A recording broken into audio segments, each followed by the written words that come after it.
Salut à tous les copains, aujourd'hui je suis avec ma petite sœur chérie Anaïs qui a accepté de faire cette vidéo.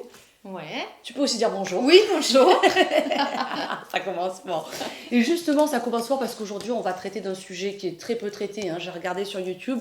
C'est comment en fait on peut accompagner un proche en fait dans des maladies graves comme le cancer.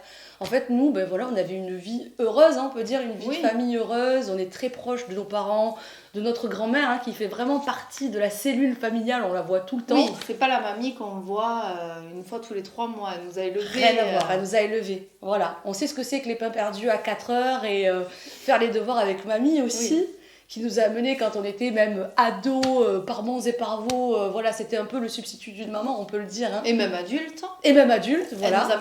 Elle nous amenait plus, mais elle gardait les petites. Et on partage tout notre quotidien avec elle. Moi, elle connaît le prénom de tous mes collègues, je lui raconte toutes mes histoires, des plus malheureuses aux plus heureuses, elle est au courant d'absolument tout. Et en fait, ce qui s'est passé, c'est qu'en mai, on a appris que ma mamie avait un cancer du poumon. Voilà. Donc c'est vraiment, tu sais, comme dans les films, quand tu vois la vie des gens basculer. Ouais. Moi, personnellement, je l'ai vécu, ça. Je pense que oui, c'est pareil. Et en fait, je trouvais ça super important d'en parler sur YouTube parce que je cherchais des témoignages quand c'est arrivé, ça. Je cherchais vraiment des témoignages de gens qui l'ont vécu parce qu'il y a le malade qui souffre, mais il y a aussi les gens autour et sa famille qui se sentent vraiment démunis. Il n'y a pas d'autre mot. Impuissant. Et impuissant.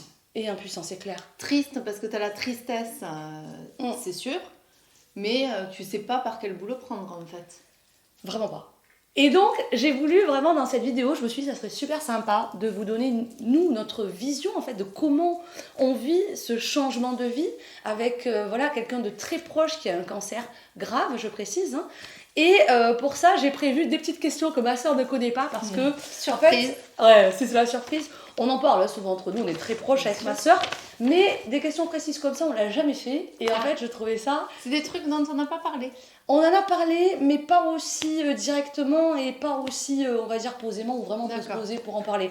Donc je trouvais ça super intéressant en fait de vous faire part de notre aventure parce que effectivement il y a des très mauvais moments, des moments très durs, mais il y a aussi des moments incroyablement beaux dans la maladie. Ouais. Et j'avais vraiment envie de, en tout cas moi, vous donner ce témoignage et je suis contente ma soeur que tu as accepté d'être là. Bon, je commence, je suis intervieweuse.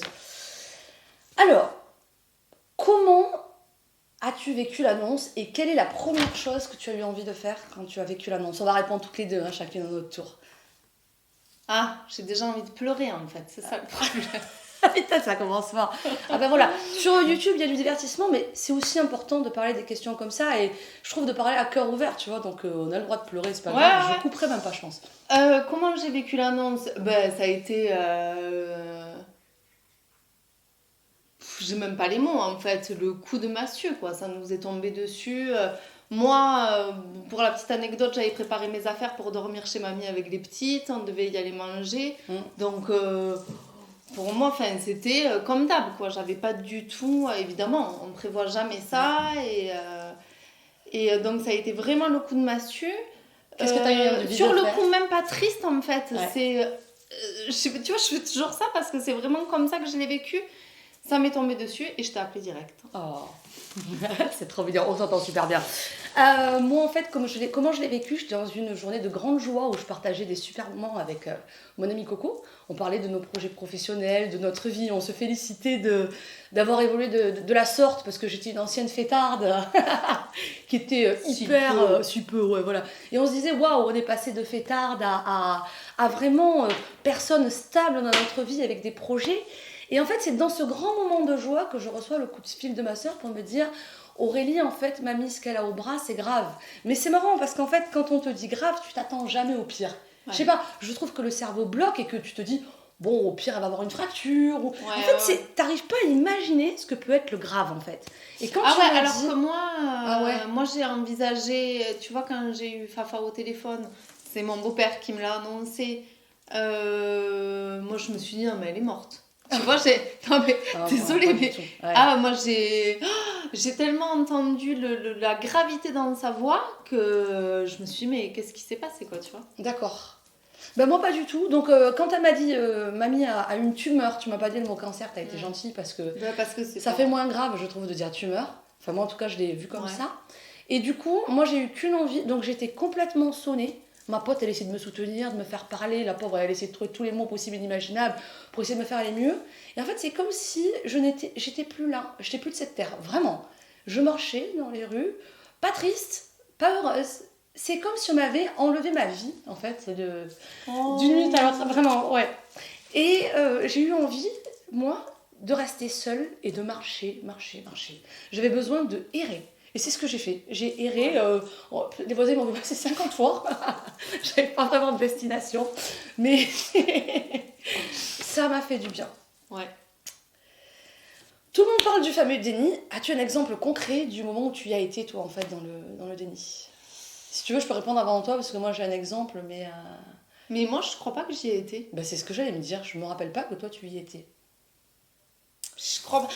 Attends, j'ai eu des moments où de grand espoir et peut-être démesuré par rapport à la réalité.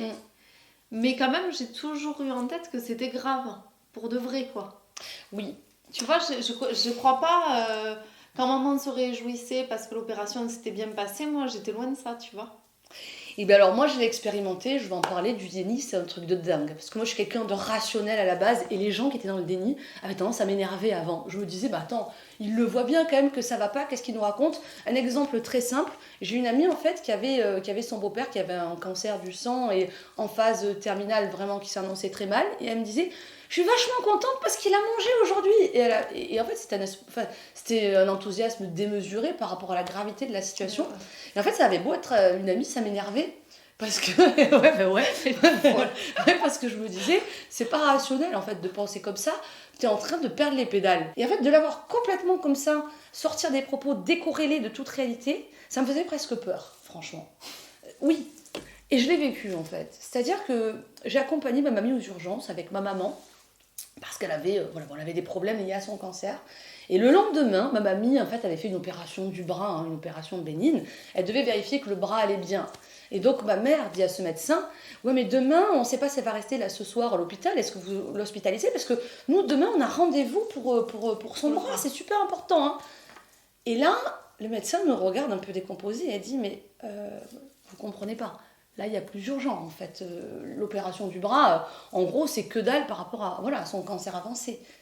Et moi, je suis comme ma mère, j'entends pas, je dis, mais alors donc demain, est-ce que c'est bon pour le rendez-vous? Parce qu'elle a vraiment son truc pour le bras.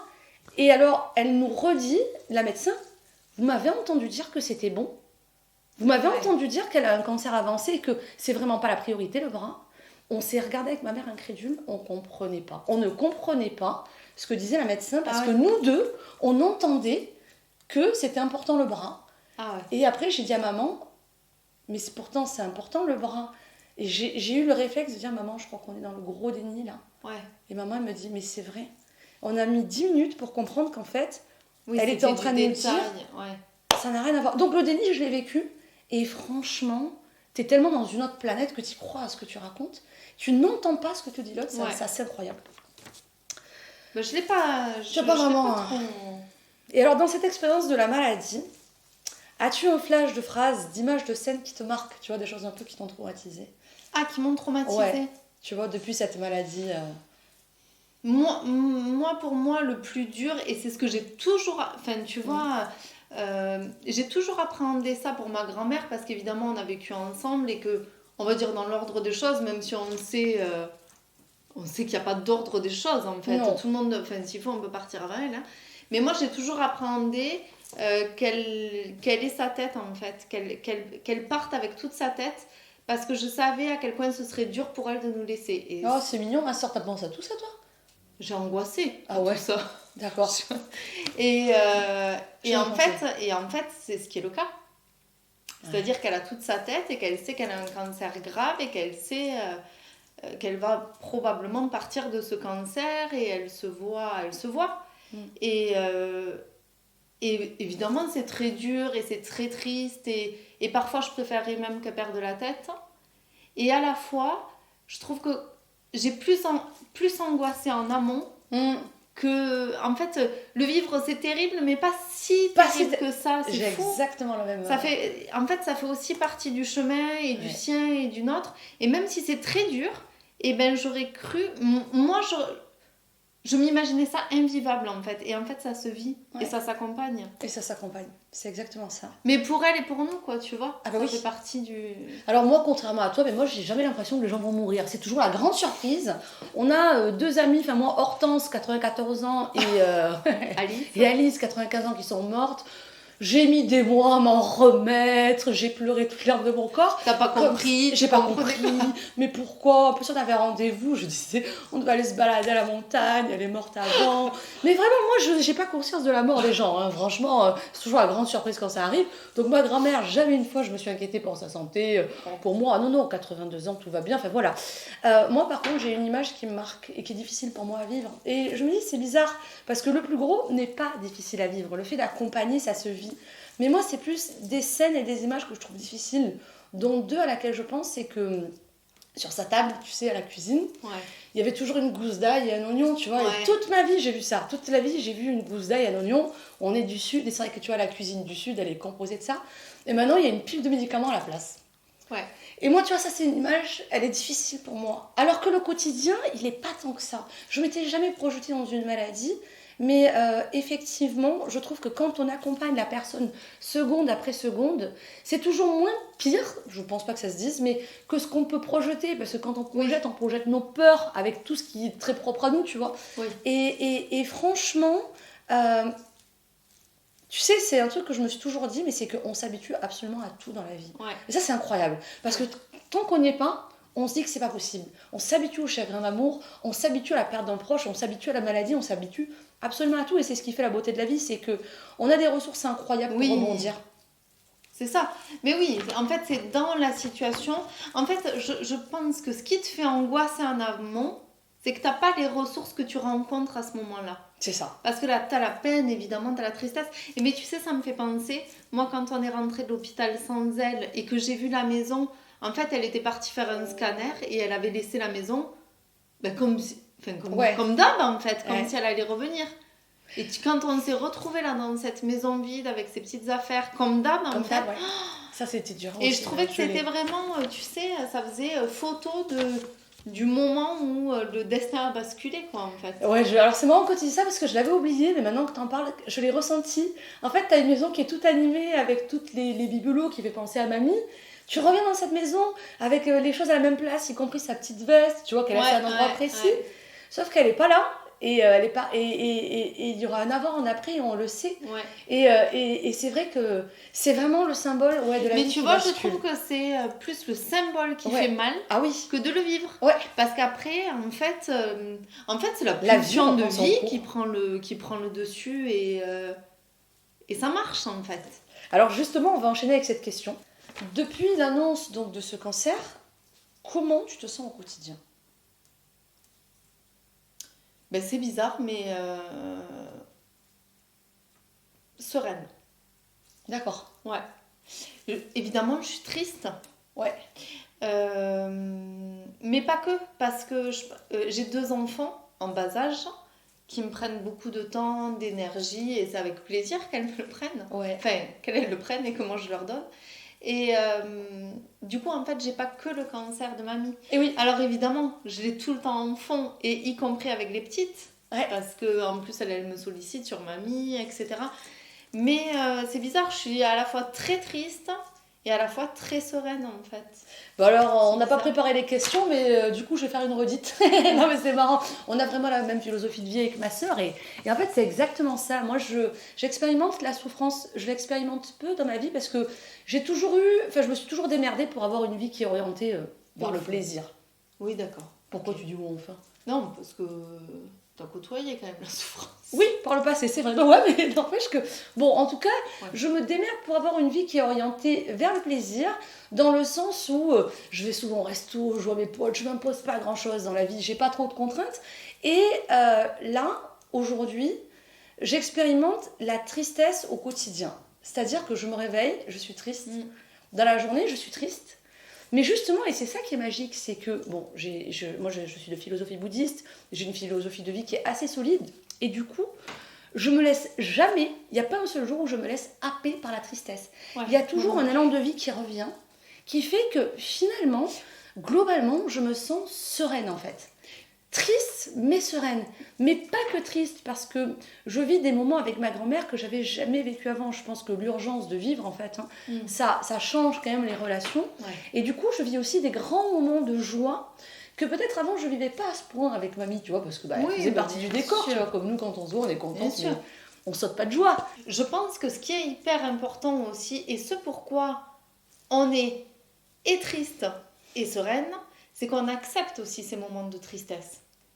Tu vois, on les accepte et on les laisse aussi passer. On n'est pas dans la lutte de oh putain, non, tu vois, il faut que je sois forte pour mamie. Non, on pleure, on pleure ensemble, on pleure seul, avec mamie, on pleure avec elle, on pleure avec maman, on pleure beaucoup. On rit beaucoup aussi parce qu'en fait, au bout d'un moment, ça passe, en fait, on laisse.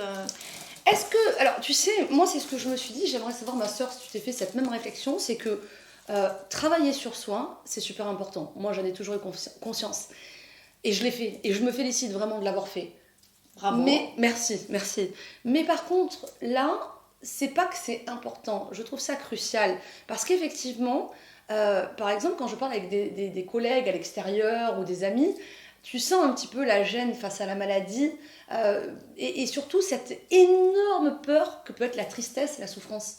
Et moi, je me rends compte que c'est une émotion que je vis très bien, finalement. C'est-à-dire que je n'ai pas peur de tomber dans un trou noir parce qu'il y a de la souffrance. Je n'ai pas peur de me faire happer par le désespoir.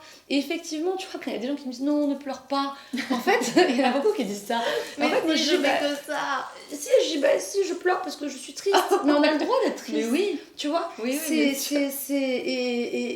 je n'ai pas l'impression pour autant de m'enfoncer dans un sable au mon vent dont je sortirai jamais, tu vois. Donc je pense que, comme tu le dis, le fait d'accepter de vivre la tristesse et toutes ces émotions qui sont liées à la souffrance, en fait c'est ça qui permet de bien vivre finalement même des événements qui vont pas dans le bon sens, hein, très clairement. C'est un cancer qui est assez grave et même d'être vraiment sereine en fait. Et je finirai sur ça, et c'est ce que tu disais, c'est que parce que tu acceptes cette tristesse, tu acceptes aussi la joie de partager des moments dans une journée. Et je pense que mamie, ça le ressent, tu vois. C'est important aussi d'être... De partager des moments, tu veux dire seul Non, avec elle. Des moments de joie. C'est-à-dire que toi. soit on est très triste et on le partage avec elle, soit on est aussi très joyeuse et ça lui permet, elle aussi, à son tour, d'expérimenter la joie. Oui, bien sûr. Et tu vois, ça, maman, au début, elle avait du mal. Notre mère, elle avait un peu de mal à vivre des moments de joie dans ce contexte-là. Ou, par exemple, prendre plaisir à manger dans ce contexte-là. Parce que nous, par exemple... Ouais, on se faisait des festins. Il y avait... Rien nous arrête. Hein. On va au resto. Hein. Cancer ou pas cancer. Non mais et maman elle était un peu et je lui disais mais attends maman t'es pas plus triste hein, parce ça c'est le porter sa croix c'est le petit côté judéo-chrétien parce que faut montrer sa souffrance quoi. Et en fait c'est trop important parce que c'est ce qui permet de tenir aussi. Carrément. C'est des bonnes ondes quoi. Mais grave. J'ai une autre question ma soeur, j'en ai plein donc on fera la vidéo sur en 2 parties. En 2 parties? Ouais, okay. On verra. Je dis ça, mais je sais pas.